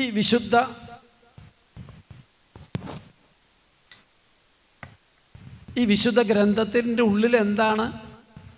വലിയൊരു രഹസ്യമാണ് നമ്മളിപ്പോൾ അനാവരണം ചെയ്യാൻ പോകുന്നത്. ഈ വിശുദ്ധ ഗ്രന്ഥത്തിൽ എന്താണുള്ളത്? വചനം. 35,000-ത്തിലധികം 35,435 ഒറ്റ വചനമാണ് ഈ പുസ്തകത്തിലുള്ളത്. 35,000-ത്തിലധികം വചനമുണ്ട് ഈ പുസ്തകത്തിൽ. ഈ വചനത്തിൻ്റെ പേരാണ് യേശു. ഈ വചനത്തിന് ശരീരം കൊടുത്തത് ആരാണ്? വചനത്തിന് ശരീരം കൊടുത്തത് ആര്? മറിയം. വചനത്തിന് രക്തം കൊടുത്തത് ആര്? മറിയം. ഈ മറിയം വഴി ഈശോയ്ക്ക് ശരീരവും രക്തവും കിട്ടി. ആ ശരീര രക്തമാണ് കാൽവരിയുടെ കുരിശു വരെ നമ്മുടെ പാപമോചനത്തിനായി ചിന്തപ്പെട്ട രക്തം. വിശുദ്ധ കുർബാനയിൽ ഇങ്ങനെ പറയുന്നില്ലേ, ഇത് എൻ്റെ രക്തമാണ്, അനേകർക്ക് വേണ്ടി ചിന്തപ്പെട്ട എൻ്റെ രക്തം. ഈ രക്തം കൊടുത്തത് പരിശുദ്ധ അമ്മയാണ്. ഈ രക്തം കൊടുത്തത് ഈശോയിലേക്ക് ലഭിച്ചത് അമ്മയിൽ നിന്നാ. ഈ അമ്മയെ അപമാനിക്കുമോ ഈശോ? ഈ അമ്മയെ ഈശോ പരിഹസിക്കുമോ? ഈ അമ്മയെ ഈശോ തള്ളിപ്പറയുമോ? ഈ അമ്മയെ ചെയ്തത് സ്വർഗത്തിലെ ത്രിലോക രാജ്ഞിയായി കിരീടം ധരിപ്പിച്ച് അവിടെ സ്വർഗത്തിൽ കൊണ്ടിരുത്തി. അമ്മയെ മഹത്വപ്പെടുത്തുന്നവൻ നിക്ഷേപം കൂട്ടിവെക്കുന്നു. ഞാനൊരു കാര്യം കൂടി പറയാം. ആരാണോ അമ്മക്കെതിരെ സംസാരിക്കുന്നത്, ആരാക്കെയാണോ അമ്മക്കെതിരെ സംസാരിക്കുന്നത്, അവര് യഥാർത്ഥ ജീവൻ, യഥാർത്ഥ ആത്മാവിൻ്റെ ശക്തി അവർക്ക് ലഭിച്ചിട്ടില്ല. അവര് പ്രാർത്ഥിച്ചാലും അത്ഭുതം നടക്കും, അവര് പ്രാർത്ഥിച്ചാലും പലതും കാണും. പക്ഷെ യഥാർത്ഥ സ്വർഗത്തിന്റെ അവകാശം ലഭിക്കുന്നത് മറിയത്തോട് ചേർന്ന് പ്രാർത്ഥിക്കുന്ന ദിവ്യ രഹസ്യങ്ങളെ ധ്യാനിക്കുന്നവർക്കാണ്. ദൈവത്തിൻ്റെ അനുഗ്രഹം നിത്യത വരെ നമുക്ക് യാത്ര ചെയ്യാനുള്ള അനുഗ്രഹം ലഭിക്കുക. കരമുയർത്തിപ്പറ ഹല്ലേലൂയ, കരങ്ങൾ വീശിപ്പറ ഹല്ലേലൂയ. ഞാനൊരു കാര്യം പറയാൻ ആഗ്രഹിക്കുക. ഞാൻ നേരത്തെ പറഞ്ഞു, വചനം ബൈബിളിൽ 35,000-ത്തിലധികം വചനം ഉണ്ടെന്ന് പറഞ്ഞു. ഞാൻ എൻ്റെ ജീവിതത്തിൽ ഒരു സംഭവം ഉണ്ടായി. 2003 വരെ വലിയ സൗകര്യത്തിലും നല്ലൊരു ജോലി, നല്ല വരുമാനം, വിവാഹം കഴിച്ച് നല്ല രീതിയിൽ മുന്നോട്ട് പോവുക. അപ്പം ഇങ്ങനെ അധികം ഈ പ്ലെയിനിലൊക്കെ യാത്ര ചെയ്തവർക്കറിയാം, വിമാനത്തിലിങ്ങനെ 35,000 അടി മുകളിൽ കൂടെ പ്ലെയിൻ ഇങ്ങനെ പോകുമ്പോൾ ഈ ഓക്സിജൻ്റെ അളവ് കുറവുള്ള സ്ഥലങ്ങളിലൂടെയൊക്കെ ഈ വിമാനം പോവും. അങ്ങനെ പോകുമ്പോൾ ഈ എയർ പോക്കറ്റിനൊക്കെ പെടും. ബെന്യച്ചൻ അങ്ങനെ എയർ പോക്കറ്റിൽ പെട്ടിട്ട് അത്ഭുതകരമായി രക്ഷപ്പെട്ടിട്ടുണ്ട്, നിങ്ങൾ കേട്ടിട്ടുണ്ടാവും. അപ്പോൾ ഈ പ്ലെയിൻ ഇളകും, ചിലപ്പോൾ ശബ്ദങ്ങളുണ്ടാവും പ്ലെയിൻ്റെ ഉള്ളിൽ നിന്ന്, ചിലപ്പോൾ ഇങ്ങനെ താവും, പെട്ടെന്ന് അടിയിലേക്ക് പോവും, പിന്നെ സ്മൂത്തായിട്ട് പോകും. അങ്ങനെയൊക്കെ പല പ്രശ്നങ്ങളും യാത്രയിലുണ്ടാവും. ഞാനിങ്ങനെ സ്മൂത്തായിട്ട് വിമാനം ഇങ്ങനെ എയർ പോക്കറ്റിലൂടെ പോണ പോലെ ഞാൻ ഒരു എയർ പോക്കറ്റിൽ പെടാതെ സ്മൂത്തായിട്ട് സഞ്ചരിച്ചിരുന്നൊരു വ്യക്തിയായിരുന്നു. പെട്ടെന്നൊരു എയർ പോക്കറ്റ് വീണു. വലിയൊരു സഹനത്തിൽ ചെന്ന് പെട്ടു. ഈ സഹനത്തിൽ ചെന്ന് പെട്ടപ്പോൾ എനിക്കത് ആരാണ് പഠിപ്പിച്ചതെന്ന് എനിക്ക് ഓർമ്മയില്ല. വലിയൊരു സഹനത്തിൽ പെട്ടപ്പോൾ ഞാൻ എൻ്റെ ജീവിത പങ്കാളിയുമായി ഡിവൈനിലേക്ക് ധ്യാനത്തിന് പോയി. 2003 മെയ് 2 പോയത്. മാറാട് കലാപമൊക്കെ നടന്നത് ആ സമയത്താണ്. ഞങ്ങൾ ധ്യാനത്തിന് പോയി. ഞാൻ ജീവിത പങ്കാളിയും കൊണ്ടാണ് പോയത്. അങ്ങനെ പോകുന്നത് കുറച്ചുകൂടി കരുത്താണ്. എന്തെങ്കിലും ദുരിതങ്ങളോ സഹനങ്ങളോ നേരിടുമ്പോൾ നമ്മൾ ഒറ്റയ്ക്ക് പ്രാർത്ഥന ആരംഭിക്കുക, അതല്ല വേണ്ടത്. ജീവിത പങ്കാളി ഉണ്ടെങ്കിൽ ഒരുമിച്ച് പോകാൻ പറ്റുകയാണെങ്കിൽ നല്ലതാണ്. ഇപ്പോൾ ഭാര്യയ്ക്കാണ് സഹനമെങ്കിൽ ഭർത്താവ് വിളിച്ച വരുന്നില്ലെങ്കിൽ ഭാര്യ പക്കോ, കുഴപ്പമില്ല. ഞാൻ പറഞ്ഞത് ഭാര്യ കേട്ടപ്പോൾ ഞങ്ങൾ 2 പേരും കൂടിയാണ് ധ്യാനത്തിന് ഡിവൈനിൽ പോയത്. അവിടെ പോയി ധ്യാനമൊക്കെ കഴിഞ്ഞ് വന്നിട്ട് അന്ന് വരെ ഞാൻ വ്യക്തമായി കുർബാനയ്ക്കൊന്നും പോയിരുന്ന ആളല്ല. വ്യക്തമായി ഞായറാഴ്ചയൊക്കെ പോകും, പകുതി എത്തിയിട്ടൊക്കെ ചെല്ലും. വ്യക്തമായി കൃത്യമായി വൃത്തിയായിട്ടൊന്നും കുർബാനയ്ക്ക് പോയിരുന്ന ആളല്ല. ഈ ധ്യാനം കഴിഞ്ഞ് വന്നപ്പോൾ എനിക്ക് ഈ സഹനങ്ങളിലൂടെ എന്നെ ദൈവം കടത്തി വിട്ടപ്പോഴാണ് കുർബാനയ്ക്കൊക്കെ കൃത്യമായി പോകണമെന്നും വൃത്തിയായി പങ്കെടുക്കണമെന്നും കൃത്യനിഷ്ഠയോടെ പോകണമെന്നൊക്കെ ഒരു ചിന്ത കടന്നു വരാൻ തുടങ്ങി. ഞാനങ്ങനെ എന്നും പ്രഭാതത്തിൽ പള്ളിയിൽ പോകും. എന്നോട് ആരും പറഞ്ഞു തന്നിട്ടല്ല എന്ന് എനിക്ക് തോന്നുന്നത്. ഞാൻ 6:30-ക്കാണ് ഞങ്ങളുടെ പള്ളിയിൽ കുർബാന. പക്ഷെ ഞാനൊരു 6:10 ആകുമ്പോഴേക്കും പള്ളിയിലെത്തും. ഇപ്പോൾ 6 മണിക്ക് ജപമാലയുണ്ട് ഞങ്ങളുടെ പള്ളിയിൽ. അന്ന് അതുണ്ടായിരുന്നില്ല. അപ്പം ഞാനൊരു 6:10 എത്തുമ്പോൾ അവിടെ 1-2 ചേച്ചിമാർ, പ്രായമായ 1-2 അമ്മമാരൊക്കെ ഉണ്ടാവുള്ളൂ ആ നേരത്ത്. ഇപ്പോൾ 6 മണിക്ക് ആൾക്കാരായി. ഇപ്പം എനിക്ക് 6 മണിക്ക് പോകാൻ പറ്റുന്നില്ല. കാരണം കിടക്കുന്നത് 1:30-ക്കും 1 മണിക്കും ഒക്കെയാണ്. അതുകൊണ്ട് എണീക്കാൻ പറ്റുന്നില്ല, ക്ഷീണം കൂടി. അന്ന് 2003 6 മണി 6:10 ഞാൻ പള്ളിയിലെത്തും. പള്ളിയിലെത്തുമ്പോൾ ഞാൻ എന്ത് ചെയ്യും, എൻ്റെ വീട്ടിൽ നിന്ന് പറ്റാവുന്ന പൂക്കളൊക്കെ പറിക്കും, പൊട്ടിച്ചെടുക്കും. പോകുന്ന വഴിക്ക് എനിക്ക് വേണ്ടപ്പെട്ട കുടുംബങ്ങളിൽ നിന്നുണ്ടെങ്കിൽ അവിടുന്ന് അവരോട് ചോദിച്ചിട്ടോ, ചോദിക്കാതെ കട്ടിട്ട് പറിച്ചിട്ട് അവിടെ കൊണ്ടുപോയി വെക്കരുത്, അതുകൊണ്ട് കൃപയില്ല. അവരുടെ അനുവാദത്തോടെ പറിക്കണം. ചില ആളുകൾ സെമിത്തേരിയിലേക്ക് പൂ കൊണ്ടുപോയിക്കും. പള്ളിയിൽ ഗാർഡൻ ഉണ്ടെങ്കിൽ 5 കുറേ പൂ ഒട്ടിച്ചിട്ട് കല്ലറയിൽ കൊണ്ടുപോയിക്കും. ഒരു ഗുണമില്ല കേട്ടോ. പൂവ് നമ്മൾ വില കൊടുത്ത് വാങ്ങിയിട്ടോ നമ്മുടെ വീട്ടിലത്തെ പൂവോ കൊണ്ടുപോയി വെക്കണം. നാട്ടുകാരുടെ വീട്ടിൽ പോണ വഴിക്ക് പള്ളിയിലത്തെ ഗാർഡനിൽ കുറേ പൂവോ പൊട്ടിച്ച് കല്ലറയിൽ വെച്ചിട്ട് ആത്മാവിന് ഒരു ഗുണമില്ല, ദോഷമുള്ളൂ. നമുക്കും ദോഷം, ആത്മാവിനും ദോഷം. അപ്പം നമ്മൾ വില കൊടുത്തിട്ട് നമ്മുടെ വീട്ടിലെ പൂ കൊണ്ടുപോയി വയ്ക്കുക. അപ്പം ഞാൻ പോകുന്ന വഴിക്ക് എൻ്റെ വീട്ടിൽ പൂവില്ലെങ്കിൽ എനിക്ക് വേണ്ടപ്പെട്ട സ്ഥലത്ത് ഞാൻ പറഞ്ഞു, ഞാൻ പൂവൊക്കെ പൊട്ടിക്കുമെന്ന് പറഞ്ഞിട്ടുണ്ട്. അങ്ങനെ പൂ പൊട്ടിച്ചിട്ട് ഞാൻ കൊണ്ടുപോയിക്കുക, കല്ലറയിലല്ല കൊണ്ടുപോയിക്കുക. ഞാൻ നേരെ ഒരു 6-6:10 ആകുമ്പോൾ പള്ളിയിൽ ചെന്നിട്ട് ആരാണ് ഇതെനിക്ക് പറഞ്ഞു തന്നതെന്ന് എനിക്കറിയില്ല.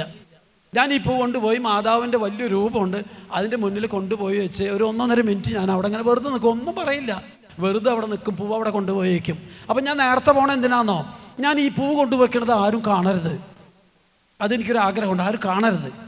അപ്പോൾ ഈ ഇന്നലെ വരെ ഇല്ലാത്ത സ്വഭാവമാണത്. പള്ളിയിലേക്ക് തന്നെ വന്നിരുന്നില്ല, ഞായറാഴ്ച വരിക, അത് പകുതി എത്തിയിട്ട് വരിക. അപ്പോൾ ആൾക്കാർ കാണാതിരിക്കാൻ ഞാൻ ആദ്യം വന്നിട്ട് പൂ വെച്ചിട്ട് അവിടെ ഇരുന്നിട്ട് ഇങ്ങനെ ജപമാല ചെല്ലും, ആരും കാണാണ്ട് ജപമാല ചെല്ലും. ഇങ്ങനെ ഏകദേശം എനിക്ക് തോന്നുന്നു ഒരു 1-1.5 വർഷം മുന്നോട്ട് പോയുള്ളൂ. ഞാൻ ഉൾപ്പെട്ട സഹനത്തിൽ നിന്ന് ദൈവം മാലാഖമാരെ അയച്ചിട്ട് പുഷ്പം പോലെ എന്നെ പുറത്ത് കടത്തുകയാണ് സഹനത്തിൽ നിന്ന്. ഞാനിത് ഇപ്പോൾ ചിന്തിക്കുമ്പോൾ എനിക്ക് ആ അത്ഭുതം മനസ്സിലാവുന്നുണ്ട്. അപ്പം ഞാൻ അറിയാതെ എന്നിലേക്ക് ഞാൻ വലിയ അഹങ്കാരത്തിൽ ഇങ്ങനെ ഓടിക്കൊണ്ടിരിക്കുകയായിരുന്നു. അപ്പോൾ എന്നെ താഴ്ത്തി ദൈവം.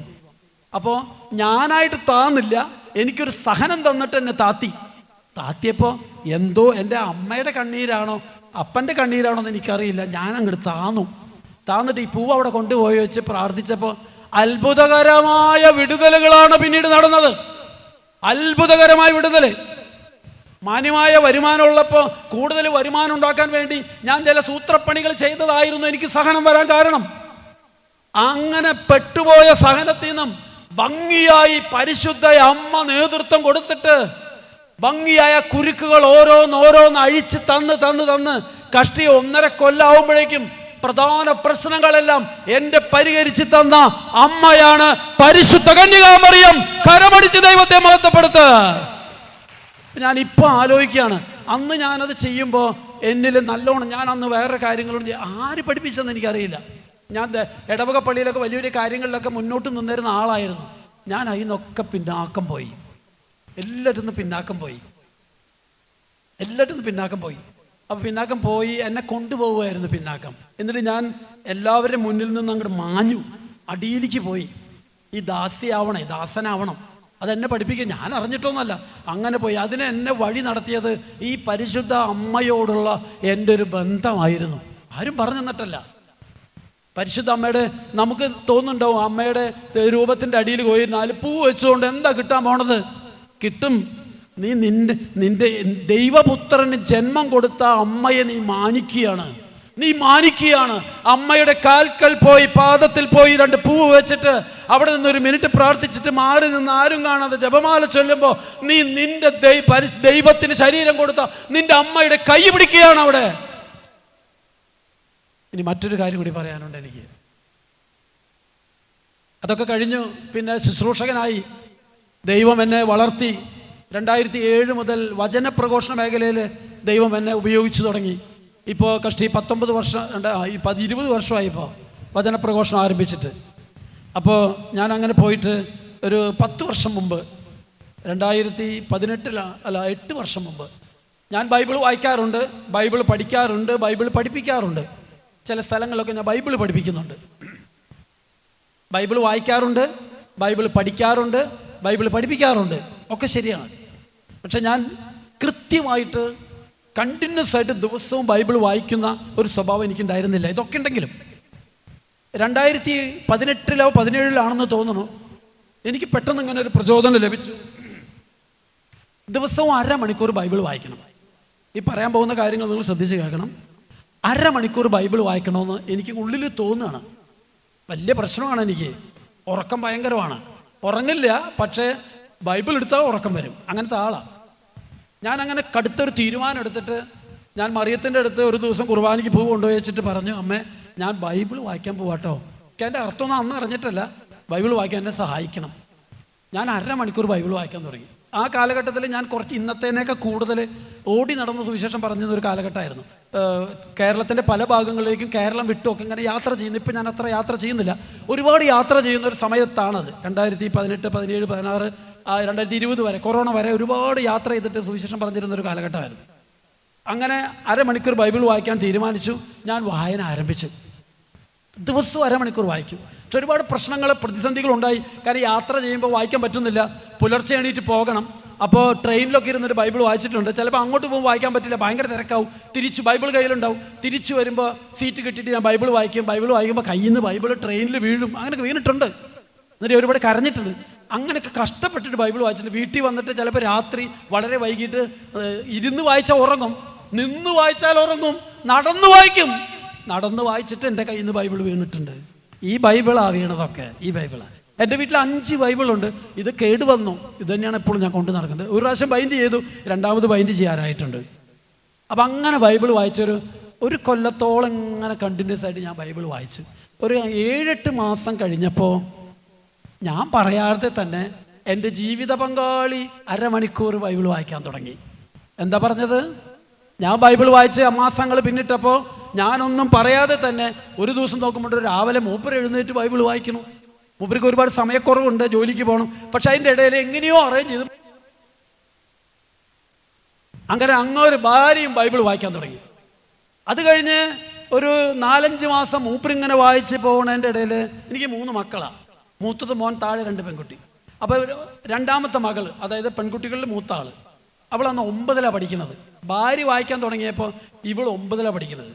അങ്ങനെ 2-3 മാസം കഴിഞ്ഞപ്പോൾ ഈ മകള്, പെൺകുട്ടികളിൽ മൂത്ത 2ാമത്തെ മകള്, അവള് ബൈബിൾ വായിക്കാൻ തുടങ്ങി. അവൾ വായിക്കുന്നതിനൊരു പ്രത്യേകതയുണ്ട്. അവൾ ചെറുപ്പം തൊട്ടേ എന്നും കുർബാനയ്ക്ക് പോകും.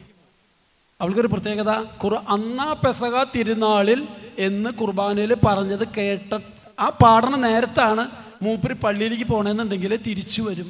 ഞാൻ പോവില്ല. ഞങ്ങളൊന്നും പഠിപ്പിച്ചതല്ല. കുർബാന തുടങ്ങിയാൽ പിന്നെ പള്ളി പോയി. ഒരു ദിവസം അങ്ങോട്ട് പോയി അപ്പം തന്നെ വീട്ടിൽ വന്നു. അപ്പോൾ കുർബാന കഴിഞ്ഞ് ഞാൻ വന്നപ്പോൾ, നീ എന്തേ ഇന്ന് പള്ളിയിൽ പോകാഞ്ഞത്? ഞാൻ പോയപ്പോൾ കുർബാന തുടങ്ങി, ഞാൻ പോയില്ല. അങ്ങനെ ഒരു തീഷ്ണതയുള്ള കുട്ടിയാണ്. അവള് ബൈബിൾ വായിക്കാൻ തുടങ്ങി. അവൾ ബൈബിൾ വായിക്കുമ്പോൾ അവൾ സ്വരം നല്ല സ്ഫുടമായ സ്വരമാണ്. ഉറക്കെ വായിക്കുക. ഞാനൊക്കെ ഉറക്കെ വായിക്കുക, വൈഫ് ഉറക്കെ. അതിനൊക്കെ സ്ഫുടമായിട്ട് മകൾ ബൈബിൾ വായിക്കാൻ തുടങ്ങി. മകൾ 9ാം ക്ലാസ് തൊട്ട് വായിക്കാൻ തുടങ്ങി. 10ാം ക്ലാസ് പരീക്ഷയുടെ അപ്പോഴും വായിച്ചു, പരീക്ഷ കഴിഞ്ഞിട്ടും വായിച്ചു. എന്നും കുർബാനയ്ക്കും പോകും, ബൈബിളും വായിക്കും. ഞാൻ പറഞ്ഞ ഒന്നുകൂടി റിപ്പീറ്റ് ചെയ്യാണ്. 2017 18 ഞാൻ ബൈബിൾ വായിച്ചു തുടങ്ങി. അത് കണ്ട് ഭാര്യ വായിച്ചു തുടങ്ങി. അത് കണ്ട് മകൾ വായിക്കാൻ തുടങ്ങി. അവൾ ഞങ്ങളെയൊക്കെ വെട്ടിക്കുന്ന രീതിയിൽ വായിക്കാൻ തുടങ്ങി. അങ്ങനെ അവളുടെ 10ാം ക്ലാസ്സിൽ പഠിക്കുമ്പോൾ ഒക്ടോബർ 1 എൻ്റെ ജീവിത പങ്കാളിക്ക് യൂട്രസ് റിമൂവ് ചെയ്യാൻ ഓപ്പറേഷന് വിധേയമാക്കി. അപ്പം ഞങ്ങൾ വീട് പണിതുകൊണ്ടിരിക്കുക. അപ്പം ഞങ്ങൾ വേറൊരു വീട്ടിലാണ് താമസിക്കുന്നത്. അതൊരു വാടക വീട്ടിൽ താമസിക്കുകയാണ്. അപ്പോൾ അവിടെ താമസിക്കുമ്പോൾ ഞങ്ങളുടെ വീട്ടിലെ സൗകര്യം ഈ വാടക വീട്ടിലില്ല. എങ്കിലും വൈഫ് ഒക്ടോബർ 1 എൻ്റെ ഓപ്പറേഷൻ കഴിഞ്ഞ് വീട്ടിൽ വന്നു. ഇവള് 10ാം ക്ലാസ്സിൽ പഠിക്കണം. ആ സമയത്താണ് വീട്ടിലെ ജോലി ചെയ്യണം, 10ലെ പ്രോജക്റ്റ് കാര്യങ്ങൾ, എഴുത്ത്, അസൈൻമെൻ്റ് ഒക്കെ ചെയ്യണം. അതിനോട് കൂടി വീട്ടിലെ ജോലിയും ചെയ്യണം. അപ്പോൾ ഒരു ദിവസം ഡിസംബർ ആയപ്പോൾ വൈഫിന് വലിയ ഓപ്പറേഷൻ ആയിരുന്നു. അതുകൊണ്ട് നല്ല വിശ്രമം വേണമെന്ന് പറഞ്ഞിരുന്നു. അതിങ്ങനെ യൂട്രസ് റിമൂവ് ചെയ്യാൻ മൂത്ത് കുറേ കാത്തിരുന്നിട്ട് വല്ലാണ്ട് വൈകിപ്പോയി. അപ്പോൾ വലിയ ഓപ്പറേഷനായി മാറി. അപ്പോൾ നല്ല വിശ്രമമാണ്, ജോലി വീട്ടിൽ ചെയ്യണം. അപ്പോൾ കുറേ കുറവുകളുണ്ട്, പ്രയാസങ്ങളുണ്ട്. ഇവൾക്ക് പഠിക്കണം. ഡിസംബർ ആയപ്പോൾ മകൾ ചോദിച്ചു, അമ്മ ഞാൻ ഈ വർഷം 10ാം ക്ലാസ് പരീക്ഷ എഴുതുന്നില്ല. അപ്പം അമ്മ ആകെ വിഷമിച്ച് ഒരു ദിവസം വരുമ്പോൾ അമ്മ കരയാ. ഇവൾക്ക് 10ാം ക്ലാസ് പരീക്ഷ എഴുതില്ല, കാരണം അവൾക്ക് പഠിക്കാൻ പറ്റില്ല, ട്യൂഷന് പോവാറില്ല, അത് അവൾക്ക് ഇഷ്ടമില്ല. അങ്ങനെ പഠിച്ചു. പക്ഷേ ഒരു കാര്യം മാത്രം, 2 കാര്യം മുടക്കിയില്ല. എന്നും ബൈബിൾ വായിക്കും, എന്നും കുർബാനയ്ക്കും പോവും, എന്നിട്ടേ പഠിക്കൂ. പഠിക്കാൻ സമയമില്ല. അങ്ങനെ പഠിച്ച ഒരു ജനുവരി ഫെബ്രുവരിക്ക് ആയപ്പോൾ അമ്മയ്ക്ക് കുറേശ്ശെ ജോലി ചെയ്യാനൊക്കെ പറ്റി. അങ്ങനെ മാർച്ചിൽ ബൈബിൾ വായിച്ചിട്ട് അവൾ പരീക്ഷ എഴുതി, 10ാം ക്ലാസ് പരീക്ഷ എഴുതി. അവൾ തിരക്കിടില്ലാതെ പഠിക്കും, പക്ഷേ മാത്തമാറ്റിക്സ് അവൾക്ക് പേടിയാണ്, അതിലത്ര ധൈര്യമില്ല ആൾക്ക്. അപ്പോൾ ഓരോ പരീക്ഷ കഴിഞ്ഞ് വരുമ്പോൾ ഞാൻ രാത്രി വീട്ടിൽ വരുമ്പോൾ ചോദിക്കും, ഇന്ന് എങ്ങനെ ഉണ്ടായിരുന്നു പരീക്ഷ? അപ്പോൾ ഞാൻ ജിജ്ഞാസയിൽ ചോദിച്ചത് മാത്തമാറ്റിക്സ് പരീക്ഷയുടെ ഒന്ന് ചോദിച്ചു, മോൾ ഇന്ന് എങ്ങനെ പരീക്ഷ എഴുതിയത്? അപ്പോൾ അവൾ പറഞ്ഞു, ചിരിച്ചിട്ടാണ് പറയണം, ഒരു പൊട്ടൻ്റെ മാതിരി ചിരിച്ചിട്ട് പറഞ്ഞു, ഇന്നത്തെ പരീക്ഷ ഒക്കെ ഞാൻ എഴുതിയിട്ടുണ്ട്, മാത്തമാറ്റിക്സാ ഒക്കെയാ, അതൊക്കെ അത് എഴുതി വെച്ചിട്ടുണ്ട്. എന്താ എനിക്കറിയില്ല, ഭയങ്കര ടെൻഷൻ എന്ന് പറഞ്ഞ സാധനം എൻ്റെ മോൾക്കില്ല. ചിരിക്കാൻ ഒരു പൊട്ടി ചിരിക്കണം, അവർ ചിരിക്കുക. ഞാൻ ചോദിച്ചു, ഇതിന് അന്തല്ലാണ്ട് എന്ന് തോന്നണേ, ഒക്കെ എഴുതി വെച്ചിട്ടുണ്ടെന്ന്. മാത്തമാറ്റിക്സ് പേടിയുള്ള ആളാ, ഒക്കെ എഴുതി വെച്ചിട്ടുണ്ടെന്ന്. എന്നിട്ട് റിസൾട്ട് വന്നു. റിസൾട്ട് വരുമ്പോൾ ഞാൻ വീട്ടിലുണ്ട്. അപ്പോൾ ഇന്ന് റിസൾട്ട് വരുമെന്ന് പറഞ്ഞപ്പോൾ ഞാൻ പുറത്തേക്ക് പോയിട്ടില്ല. അപ്പോൾ ഞാൻ മൊബൈലിൽ ഇത് നോക്കുക.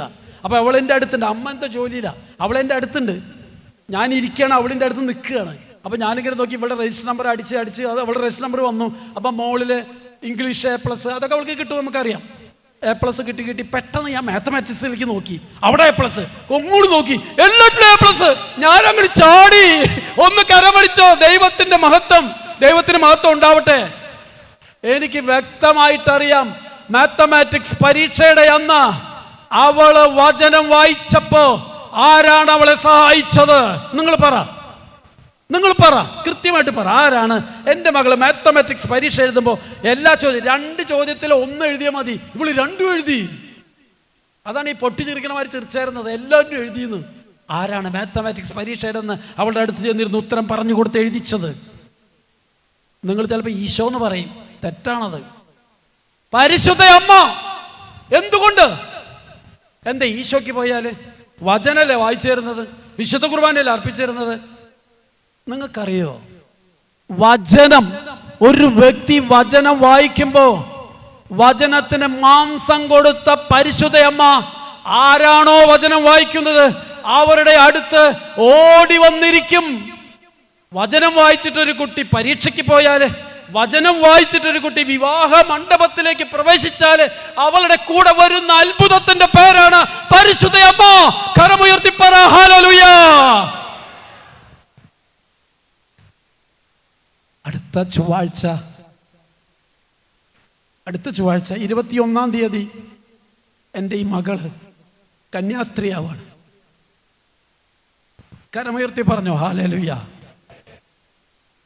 CMC കോൺഗ്രിഗേഷനിൽ ചേർന്നിട്ട് 10ാം ക്ലാസ് പരീക്ഷ കഴിഞ്ഞ് അവള് ഒരാഴ്ച കഴിഞ്ഞപ്പോൾ ഞാൻ വീട്ടിൽ വരുമ്പോൾ അവളുടെ അമ്മ ഇരുന്ന് കരയാ.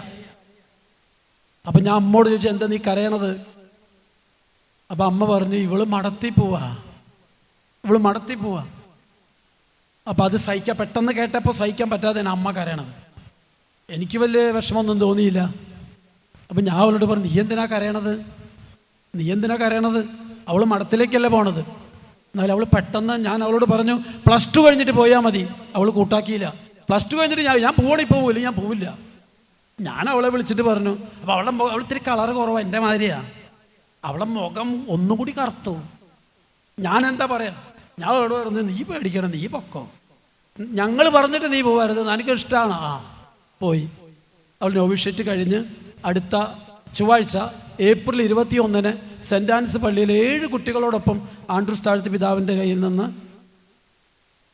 തിരുവസ്ത്രം സ്വീകരിക്കുകയാണ്. നിങ്ങൾ പ്രാർത്ഥിക്കണം. എനിക്ക് ധൈര്യമായിട്ട് പറയാൻ പറ്റും, എൻ്റെ മകള് ബൈബിൾ വായിച്ചിട്ടാണ് സിസ്റ്ററായത്. കരമടിച്ച് ദൈവത്തെ മഹത്വപ്പെടുത്തുക.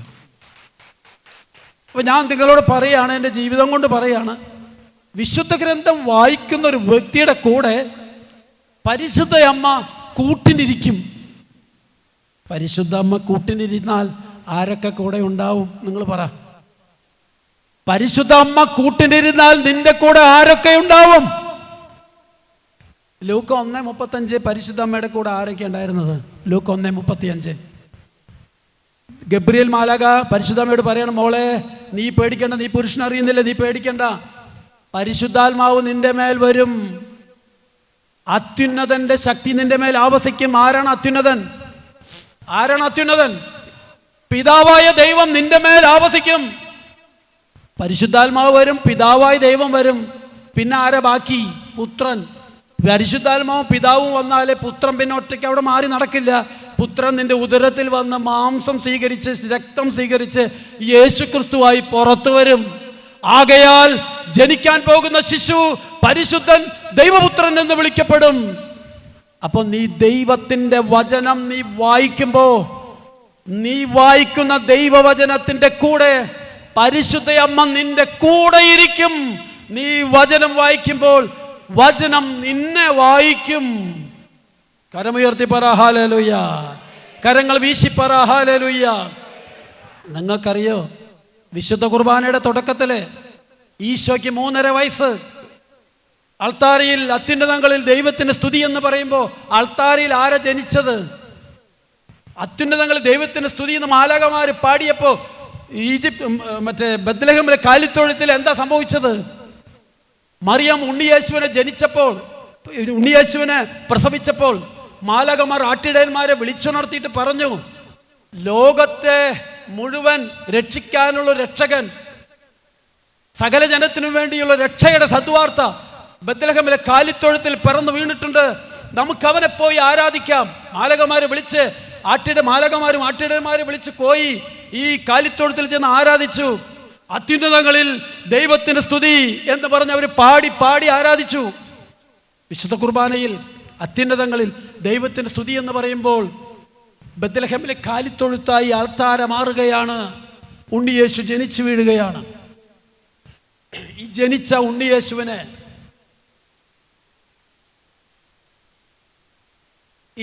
ഉണ്ണിയേശുവിനെ പിന്നെ പഠിപ്പിക്കുന്നത് ആരാണ് പിന്നെ പഠിപ്പിച്ചത്? ഈ ഉണ്ണിയേശുവിലെ 2 പ്രകൃതിയുണ്ട്. എന്താണ് 2 പ്രകൃതി? ഒന്ന് ദൈവപ്രകൃതി, 2 മനുഷ്യപ്രകൃതി. അപ്പൊ ദൈവപ്രകൃതിയുള്ള ഉണ്ണിയേശുവിനെ മറിയം ഒന്നും പഠിപ്പിക്കണ്ട, അതൊക്കെ ദൈവത്തിന് അറിയാം. മനുഷ്യപ്രകൃതിയുള്ള ഉണ്ണിയേശുവിനെ മറിയം പഠിപ്പിച്ചു. എന്താണ് പഠിപ്പിച്ചത്? 3.5-4 വയസ്സായപ്പോ ഉണ്ണിയേശുവിനെ അതിനു മുമ്പ് കുരിശു വരയ്ക്കാൻ പഠിപ്പിച്ചു. നിങ്ങളിങ്ങനെ ചിന്തിക്കുക, കുരിശു വരയ്ക്കാൻ പഠിപ്പിച്ചിട്ടുണ്ടാവും, തമ്പാച്ചനെ കാണാൻ പഠിപ്പിച്ചിട്ടുണ്ടാവും, ഇതാണ് ദൈവം എന്ന് പഠിപ്പിച്ചിട്ടുണ്ടാവും. ആരെ? മനുഷ്യപ്രകൃതിയുള്ള ഉണ്ണിയേശുവിനെ. എന്നിട്ട് 3 വയസ്സ് പിന്നിട്ടപ്പോ ഒന്ന് വാക്കുകൊണ്ട് ഉച്ചരിക്കാവുന്ന സമയമായപ്പോ ഉണ്ണിയേശുവിനെ ഒരു പ്രാർത്ഥന മറിയം പഠിപ്പിച്ചു. മനുഷ്യപ്രകൃതിയുള്ള ഉണ്ണിയേശുവിനെ മറിയം ആദ്യം പഠിപ്പിച്ച പ്രാർത്ഥന ഏത്? പറഞ്ഞോ? കുർബാനയിലുണ്ട് ആ പ്രാർത്ഥന. അത്യുന്നതങ്ങൾ ദൈവത്തിന് സ്തുതി എന്ന് പറഞ്ഞിട്ട് ആ പ്രാർത്ഥന നമ്മൾ ചെല്ലണത്. ഒരു ക്ലൂ തരാം, ആ പ്രാർത്ഥന നമ്മൾ 2 പ്രാവശ്യം ചെല്ലുന്നുണ്ട്. ഏതാണ് ആ പ്രാർത്ഥന? മറിയം മനുഷ്യപ്രകൃതിയുള്ള ഉണ്ണിയേശുവിനെ മറിയം 3 വയസ്സ് 3.5 വയസ്സിൽ മറിയം പഠിപ്പിച്ച പ്രാർത്ഥന ഏതാണ്? സ്വർഗസ്ഥനായ ഞങ്ങളുടെ പിതാവേ. ദൈവപ്രകൃതിയുള്ള യേശുവിന് ഈ പ്രാർത്ഥന അറിയാം. മനുഷ്യപ്രകൃതിയുള്ള ഉണ്ണിയേശുവിനെ മറിയം ഈ പ്രാർത്ഥന പഠിപ്പിച്ചു. കുർബാനയിലെ ആദ്യത്തെ സ്വർഗസ്ഥനായ ഉണ്ണിയേശു ചൊല്ലുന്നതാണ് നമ്മൾ പ്രതീകമായി നമ്മൾ ചെല്ലുന്നെന്ന് മാത്രം. കാരണം ദൈവത്തെ ആദ്യമായി അപ്പ എന്ന് വിളിക്കാൻ പഠിപ്പിച്ചത് അമ്മയാണ്. പിതാവായ ദൈവത്തെ ഉണ്ണിയേശുവിനെ ആദ്യം അപ്പ എന്ന് വിളിക്കാൻ പഠിപ്പിച്ചത് മറിയമാണ്.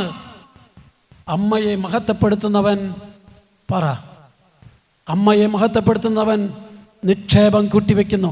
അമ്മ പറഞ്ഞത് പഠിച്ചിട്ട് ഈശോ ആദ്യമായി സ്വർഗത്തിലെ ദൈവത്തെ അപ്പ, സ്വർഗത്തിൽ വാഴുന്ന എൻ്റെ അപ്പ എന്ന് പ്രാർത്ഥിച്ചു. കുർബാനയിൽ ആദ്യത്തെ പ്രാർത്ഥന പഠിപ്പിച്ചത് മറിയമാണ്. തീർന്നില്ല. ഈശോയ്ക്ക് വയസ്സ് 9, 10 ആക്കാം. 9-10 വയസ്സുള്ളപ്പോൾ മറിയം വീണ്ടും ഒരു പ്രാർത്ഥന പഠിപ്പിച്ചു. 2ാമത്തെ പ്രാർത്ഥന. ആ മറിയം 2ാമത് പഠിപ്പിച്ച പ്രാർത്ഥന ഏതാണ്? സങ്കീർത്തനങ്ങൾ. അന്ന് 150 അധ്യായങ്ങളുള്ള സങ്കീർത്തന പുസ്തകം മറിയം 9-10 വയസ്സായപ്പോഴേക്ക് ഈശോയെ മുഴുവൻ പഠിപ്പിച്ചു.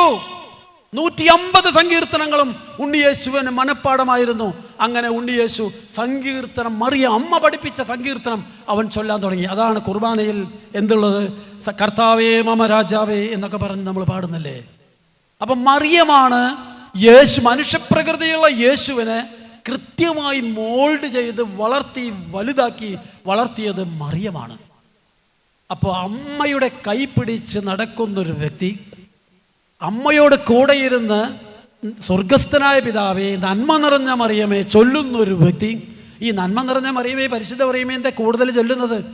സ്വർഗത്തിലെ ദൈവത്തെ, വചനമാകുന്ന ദൈവത്തിന് ശരീരവും രക്തവും കൊടുത്ത പ്രോസസ്സിൽ അവിടെ ബൈബിളിൽ സംഭവിച്ച കാര്യങ്ങളാണ് നന്മ നിറഞ്ഞ മറിയമേ പരിശുദ്ധ മറിയമേ. അതുകൊണ്ട് അത് എത്ര തവണ ചൊല്ലുന്നുവോ അത്ര തവണ ദൈവത്തിൻ്റെ രക്ഷാകര രഹസ്യത്തിൽ പങ്കുപറ്റുകയും പരിശുദ്ധാത്മാവിൻ്റെ അഭിഷേകം കലവറയില്ലാതെ ഒഴുകുകയും ചെയ്യുന്നൊരു പ്രാർത്ഥനയാണ്. അതുകൊണ്ടാണ് ജപമാല പ്രാർത്ഥനയ്ക്ക് പരിശുദ്ധ കുർബാനയുടെ ചോടെ അധികാരവും ശക്തിയും ലഭിക്കുന്നത്. അതുകൊണ്ടാണ്. കരമുയർത്തി പറ ഹല്ലേലൂയ. ഞാനതുകൊണ്ട് അവസാനിപ്പിക്കുക. ഈ മണിക്കൂറിൽ നമ്മൾ മനസ്സിലാക്കിയത്, പരിശുദ്ധ അമ്മയോട് ചേർന്നിരുന്ന് പ്രാർത്ഥിക്കുന്ന വ്യക്തിക്ക് എളിമ തരും അമ്മ, എളിമ തരും, ശരീരത്തെ നിയന്ത്രിക്കാനുള്ള ശക്തി തരും. ഓട്ടോമാറ്റിക്കായിട്ട് അറിയാതെ നമ്മൾ നമ്മുടെ നാവിനെ നിയന്ത്രിക്കാനുള്ള കൃപയും നമുക്ക് തരും. വചനം വായിക്കുമ്പോൾ ആര് കൂടെ ഇരുന്ന് വായിക്കും? ആര് കൂടെ ഉണ്ടാവും? മറിയം കൂടെ ഉണ്ടാവും. കാരണം ഈ മറിയമാണ് ഈ വചനത്തിന് ഈശോവാകാൻ, മാറ്റം വരാൻ അനുഗ്രഹം കൊടുത്തത് മറിയമാണ്. മറിയത്തിലൂടെയാണ് വചനം മാംസം ധരിച്ച് യേശു ക്രിസ്തുവായത്. കരമുയർത്തി പറ ഹല്ലേലൂയ. എൻ്റെ കേൾക്കുന്ന ദൈവജനമേ, ഇത് കേട്ടെ. ഇന്ന് ഈ ധ്യാനം കഴിഞ്ഞ് പോകുമ്പോൾ മറിയത്തിൻ്റെ കൈ പിടിച്ച് പ്രാർത്ഥിക്കുവാനുള്ള കൃപ തരാൻ വേണ്ടി ചോദിച്ചോ. അരമണിക്കൂർ വിശുദ്ധ ഗ്രന്ഥം വായിച്ചോ. മറിയം നിന്റെ കൂടെയിരിക്കും. അതീവ രഹസ്യങ്ങൾ, നിഗൂഢമായ രഹസ്യങ്ങൾ നിങ്ങളെ പഠിപ്പിക്കും. ദൈവം സമൃദ്ധമായി നിങ്ങളെ അനുഗ്രഹിക്കട്ടെ. Hallelujah, hallelujah, hallelujah.